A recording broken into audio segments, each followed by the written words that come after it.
Hello दोस्तों, आज हम बात करेंगे कि शुगर डायबिटीज क्या होता है। जो रहता है हमारे शरीर के अंदर पेनक्रियास अग्नाशय जिसको कहा जाता है, वो जो रहता है इंसुलिन हार्मोन्स को सिक्रेट करता है। तो इंसुलिन हार्मोन्स किसी प्रकार से बन नहीं पाता है।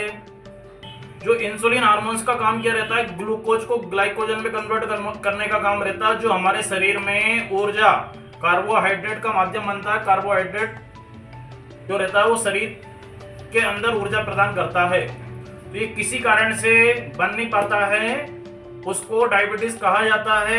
ये डायबिटीज दो प्रकार का रहता है, टाइप 1 डायबिटीज और टाइप 2 डायबिटीज। टाइप 1 डायबिटीज जो रहता है, ये हमारी बॉडी का जो इम्यून सिस्टम रहता है वो किसी कारण से पेनक्रियास की उन कोशिकाओं को नष्ट कर देता है जो इंसुलिन हार्मोन्स को सिक्रेट करती है। इंसुलिन हार्मोन्स को जो बनाती है उन कोशिकाओं को डिस्ट्रॉय कर देता है, नष्ट कर देता है।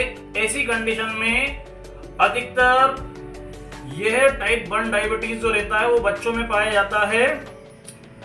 बच्चों में जन्म से या जन्म के बाद में अधिकतर होता है। इसमें ये टाइप 1 डायबिटीज, इसमें परमानेंटली इंसुलिन बनना बंद हो जाता है, पेनक्रियास है। ऐसी कंडीशन में इंसुलिन हार्मोन्स की बच्चों को, पेशेंटों को 24/7 रिक्वायरमेंट रहती है, ग्लूकोज नहीं मिल पाता है उनको। तो ऐसी कंडीशन में बच्चों को परमानेंटली इंसुलिन लेने की जरूरत पड़ती है, पंप लेने की जरूरत पड़ती है। टाइप 2 डायबिटीज जो रहता है, इंसुलिन हार्मोन्स बनता तो है लेकिन कम मात्रा में बनता है टाइप 2 डायबिटीज में। तो ये जो डायबिटीज होता है अधिकतर 40-45 साल के बाद में होता है। इसमें इंसुलिन हार्मोन जो पेनक्रियास जो इंसुलिन हार्मोन बनाता है वो बनाता तो है लेकिन कम बनाता है, कम मात्रा में बनाता है। तो इसमें इंसुलिन हार्मोन्स की कमी के वजह से ग्लूकोज ग्लाइकोजन में कन्वर्ट नहीं हो पाता है, कम हो पाता है।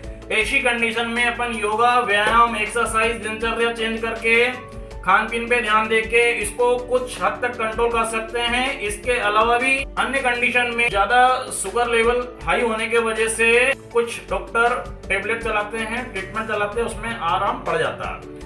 इसके अलावा टाइप 2 डायबिटीज और टाइप 1 डायबिटीज के लिए अपन घर पे इसका ट्रायल नहीं कर सकते। ब्लड शुगर का जो रेंज रहता है, खाना खाने के पहले 60 से 110 होता है और खाना खाने के बाद में 70 से 120 या 140 तक इसको नॉर्मल कहा जाता है।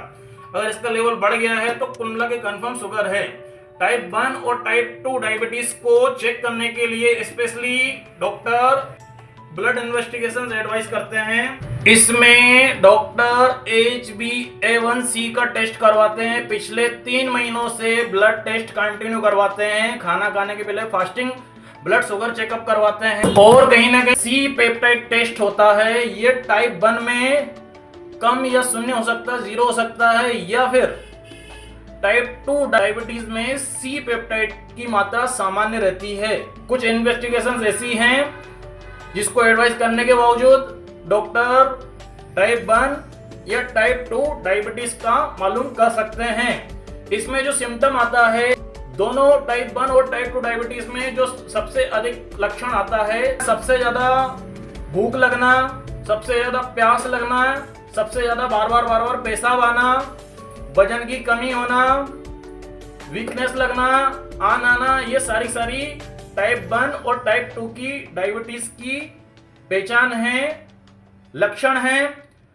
शुगर कंट्रोल करना बहुत ज्यादा जरूरी है। शुगर कंट्रोल नहीं करोगे आप, अनकंट्रोल शुगर रहेगा तो आपकी आंखों में कहीं भी ब्लड आ सकता है, आंखों में धुंधलापन लग सकता है, आंखों में रेटिनोपैथी हो सकती है, डायबिटीज रेटिनोपैथी हो सकती है, और आपके दिमाग में या अन्य शरीर में कहीं पर भी हल्का फुल्का ब्लडिंग हो सकती है, और आपका घाव इजीली भर नहीं पाएगा। कुल मिला के आपका जो घाव जो रहेगा, कुल मिला के चोट लगने के वजह से ब्लडिंग हो सकती है, तो इजीली जो इन्फेक्शन रहेगा वो इन्फेक्शन को अपन कंट्रोल नहीं कर सकते, उसका ट्रीटमेंट करना रिस्की रहेगा, भारी रहेगा। ऐसी कंडीशन में टाइम टू टाइम डॉक्टर को दिखाना है, टाइम टू टाइम अपना टाइप 1 या टाइप 2 डायबिटीज को कंट्रोल करें, स्वस्थ रहें, मस्त रहें, अपनी दिनचर्या को बरकरार रखें, योगा करें, खान पीन पे ध्यान रखें, हेल्थ सप्लीमेंट के हिसाब से जो अच्छी चीजों का सेवन करें, आप हरी सब्जियों को सेवन करें, पालक पनीर को खाएं, मीठा कम खाएं, इन सभी चीजों का ध्यान रखें, स्वस्थ रहें, मस्त रहें। Thank you very much.